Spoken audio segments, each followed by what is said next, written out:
Welcome to Pick Up and Deliver, the podcast where I pick up my audio recorder when I head out for a walk and deliver an episode to you while I stroll around. I'm Brendan Riley.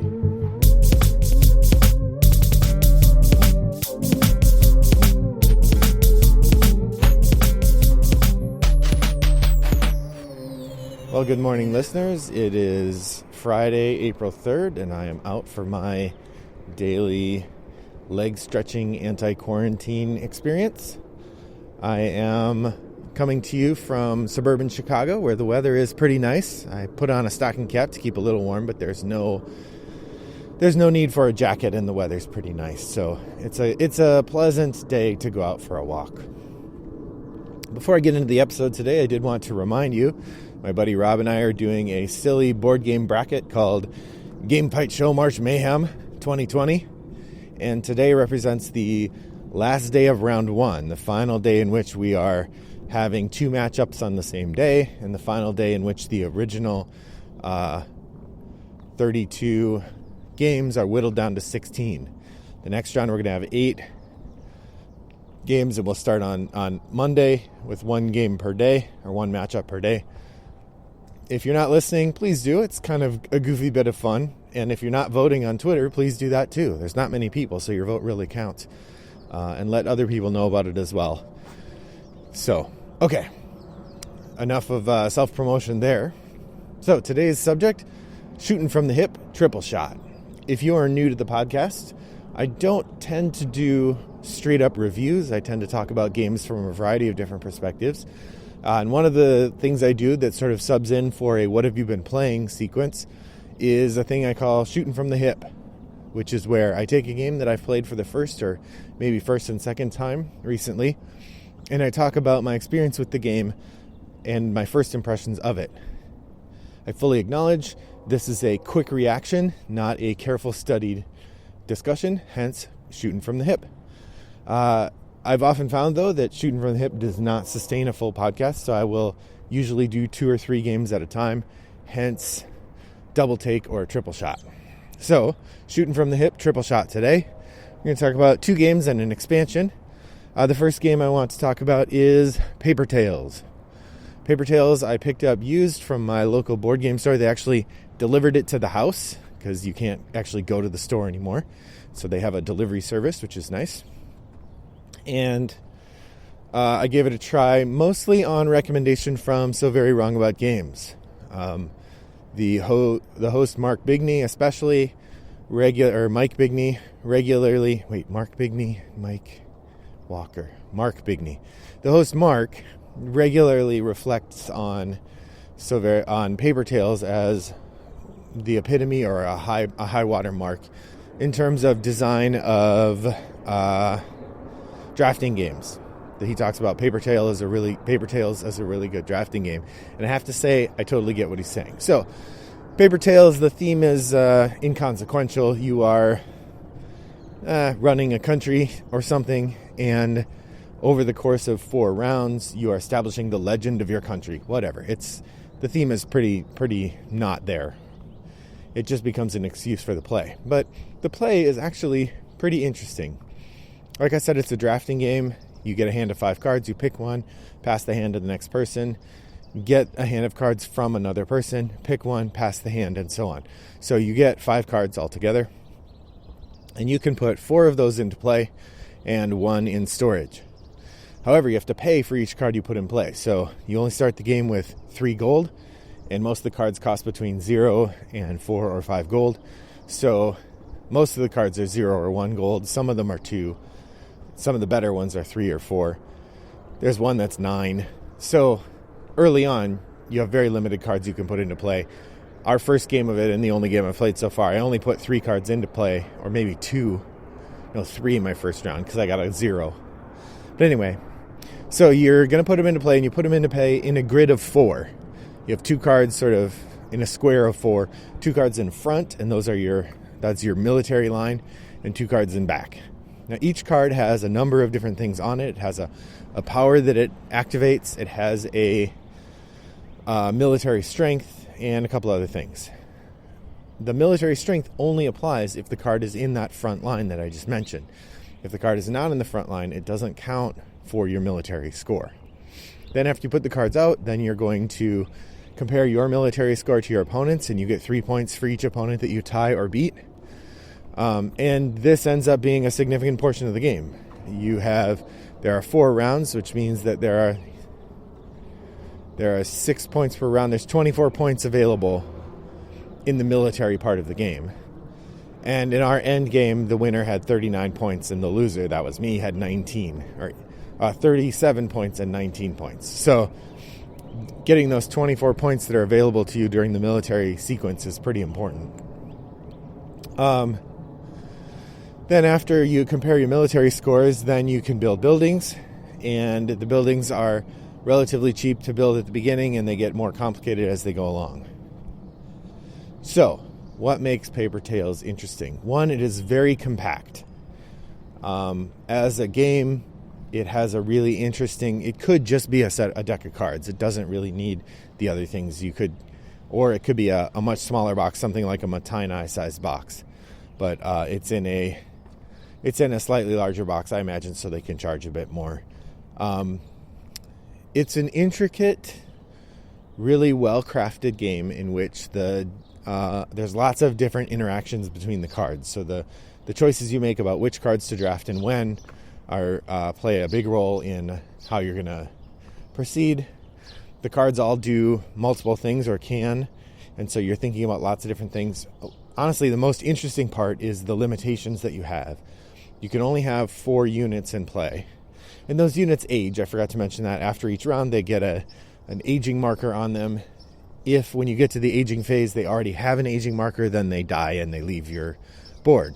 So you're constantly cycling them out. There's, of course, lots of cards that will add more aging markers or remove them, and then cards that reward you for having aging markers on the tokens and so on. But the game is one of constantly whittling down your choices, because you get 5 cards each round. You're only allowed to keep 1 card in between rounds unless you play the cards, and you can only have 4 cards in play. So if you're like me, let's say you get 3 cards in play and you keep 1, that means you discarded 1 on the first round. Then in the second round, you get 5 more cards. You now have 6 cards in your hand, 3 in play already, which are going to leave, but some of them you like, so you want to try to figure out how to make them stay. So at most, you're going to keep maybe 2 or 3 of the cards you got. You're allowed to discard any of the ones that are already in play, but remember, you have to pay for any new ones you put in. It's a very clever system, really interesting. I'm looking forward to playing it some more. My wife thought it was just okay, which makes it a little harder to suspect that we're going to play it a ton. But my daughter really liked it, so it scratches a similar to itch in my head to Oh My Goods. If Oh My Goods is a engine builder in a small, compact game, then Paper Tales is a drafting empire builder like Seven Wonders in a small, compact game. I mean, that said, Seven Wonders only takes an hour to play anyway, but Paper Tales is more like a half hour probably once you've played it a few times. A good game. I'm happy to have it and looking forward to continuing to play it. That's Paper Tales from Stronghold Games. I regret to say I did not notice the name of the designer.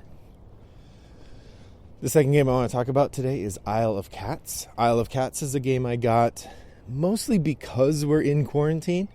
It's an interesting theme, but the reviews I heard of it were good but not great, and it probably would not have been a game I'd have bought if I weren't looking at least another 3 weeks at home with the family. And so really thinking about, if I buy a game right now, I should get a game that the family's going to want to play. In particular, my son, who is not all that interested in complex games, unless there's something really to draw him in. So the cats, frankly, are going to draw him in. And the cats are cute. So this is a very intricately made game from City of Games, the people who made City of Kings. In fact, the same designer, Frank West. And it's in the same world. In this game, you have a boat, and you're going to an island full of cats, and you're collecting the cats for some reason. We played the more complex version, but there is a family version as well.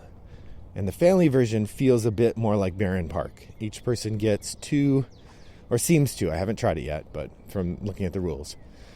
Each person gets 2 scoring conditions, and they play them. or they have them secret, and then you take turns drafting these cats, which are polyomino tiles that are going to go onto your ship. And they're all the cats have these different shapes that make them very difficult to slot together evenly. And then at the end of the game, you get points based on how well you filled up your ship and how strongly or how effectively you covered up the rats on your ship. You get points for putting cats of the same color together, and you get points for whatever your private scoring bonuses are. And in the full game, which is the one we played, there's a bit more to the drafting of cats. You get these fish that are the currency. You get these cards that are the mechanism by which you draft the cats, or that you take the cats. And you have to pay for the cards with fish. And then you have to pay fish to actually lure the cats into these baskets. So it's a lot more effort, a lot more complex to get to the part where you're taking the cats, but frankly more interesting too. A lot more to think about. There's a drafting element, and then a recruiting element where you're recruiting the cats onto your boat, and then you also get these additional scoring cards that you can buy with those fish again, and those scoring cards give you additional ways to score points. The art is beautiful. The theme is amusing in a way that I really like games that have silly themes. That said, it doesn't make any sense at all, or not much sense. Narratively, it holds together, I guess, just fine. So there's not a point in the game where you don't really understand why something works the way it does. Except for some reason, in the game, the scoring conditions are called lessons. And I don't really understand why they're called lessons. I think the game book tried to explain it, but it didn't really get me there. There's an interesting element in terms of the drafting cards and then buying some of them, kind of like Terraforming Mars. So you do have time to hate draft a little bit if you see a card that you think your opponent is going to use. Or like, for instance, at one point I had 6 lessons in my tableau, and my wife had 2, and there was a card that would give you fish for every lesson you had. And I let it go in the first part of the draft because I figured she wouldn't take it. And then she did take it, and I wished I hadn't let it go. Now, in the end, I had enough fish, so it was ultimately better that I let it go. But anyway, that was one element that was funny. Like I said, it's well made. And it definitely worth replaying. I'm excited to try it some more.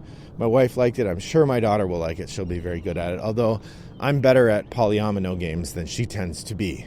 That part, if there is a part of her gaming repertoire that is a little less aggressive, my daughter is not as good at recognizing the spatial relationships in the polyomino tiles. That said, it's a minor blip in an otherwise very strong gaming career. Let's see, anything else about Isle of Cats? Really good rule book. I read it once and then skimmed it right before we played. And I was able to teach it pretty effectively and play it pretty well. The family mode seems like it will be good. I'm looking forward to trying that with my son if he'll give it a go. I think he will once he sees the little cats. I will say there was an element in the Blue Peg Pink Peg review of this game that resonated for us, which is that we really like those kitties. I kept saying meow meow, and my wife was using funny language to describe the cats she was going to take. It was a good time. You can't help but enjoy the kitty cats in the game. I guess if you hate cats, you wouldn't enjoy it. But there's no litter boxes in this game, so the worst part of cats is removed. All in all, an enjoyable time and a game I'm glad I got. That's Isle of Cats. All right, so the third reaction here in my Shootin' from the Hip segment is actually not a new game. It's instead an expansion. My wife and I got out the Pearlbrook expansion for Everdell. And I think I talked about this a little bit in my last episode, but I don't think I covered it very thoroughly, so I'm going to here. So Pearlbrook is the first of the expansions for Everdell. There are 2 more, which I have not purchased. I suppose it's possible I will get them now that this one has gone over well. So Pearlbrook, first it gives you a few more cards to just go into the general game deck. It also gives you a few, what would you call them? It also gives you a few new cards to go into the special actions deck and a few new cards to go into the events deck.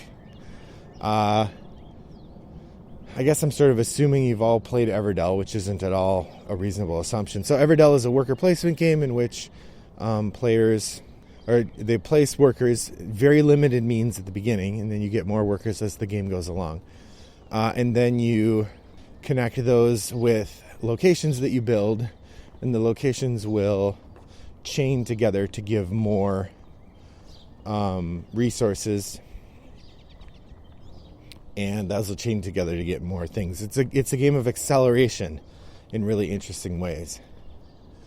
Like the School of Magic expansion for Tricarion, the Pearlbrook expansion adds another set of things, but doesn't really give you any more time to do them. You have a new resource, pearls, which is one of now 4. There's wood, there's stones, there's money, and there's amber, but now there's pearls as well. The pearls are 2 points each at the end of the game, so you can just collect them. But you can also use them to buy much more valuable things. The game originally has these end game scoring conditions that are 6 to 10 points when you get them. Pearlbrook comes with much more elaborate ones. The biggest one is 25 points. Then there's a 20, a 15, and a 10. So these are much stronger. But to get them, you have to spend a lot more resources than you did in the other ones. The original game, the end game scoring things, you just had to spend a worker. So you had to decide when you wanted to do that. And you can only do it once you had a certain number of places built. The replacement for that now is these water spaces. You have these frogs. They're your frog ambassadors, and they will go to the river and do stuff in the river. And so you can only use the frog worker in the river, and you can only use the river space if you've got a certain number of buildings built. So it seems like one of the over-unders, the things you really need to focus on in Pearlbrook, is getting enough buildings in the first round, if you can, to get your frog worker out in that first round. It's pretty difficult, but if you're able to do it, then you jumpstart the whole rest of your game. So that part's pretty tricky, but I think probably worth pursuing if you can. There are a bunch of new cards and new buildings, lots of lovely new art. All in all, it was a nice way to freshen up a game that, honestly, we haven't played enough for it to not be fresh, but we're starting to get to the point now where we recognize combos, and we've seen most of the cards at least once. So to have a new influx of cards and some new options for things to do was a nice twist. So that's Everdell Pearlbrook. The one downside is the expansion was a little on the expensive side, but very nice components. Also came in a box that I really can't get rid of. So I like to put all my stuff in one box, and it's really difficult to do that with Pearlbrook. So I've got to keep it in its own box, which is annoying. Anyway, well, it's Friday, and I hope that you are enjoying as best you can your quarantine time, staying mentally strong and physically well, and keeping socially distant from as many people as possible to help flatten the curve, as they say. I hope that your gaming is pleasurable, and that you let me know what it's been like for you to game in the last couple weeks over on Board Game Geek in the Pick Up and Deliver Guild number 3269. Look forward to hearing from you there. As I mentioned before, I'm still gaming on all of the remote places, Board Game Arena and Boîte à Jeux and Yukata, under the username Wombat929. So you can look for me there if you'd like to join a game, or we could play on Tabletop Simulator as well. Thanks for joining me today on my walk. I hope that your next walk is as pleasant as mine was. Bye-bye.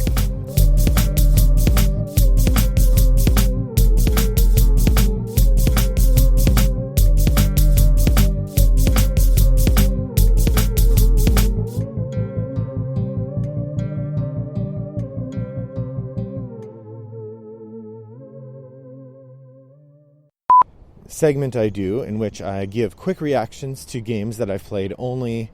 Oh, not the triple shot. All right, here we go. Brought to you by Rattlebox Games.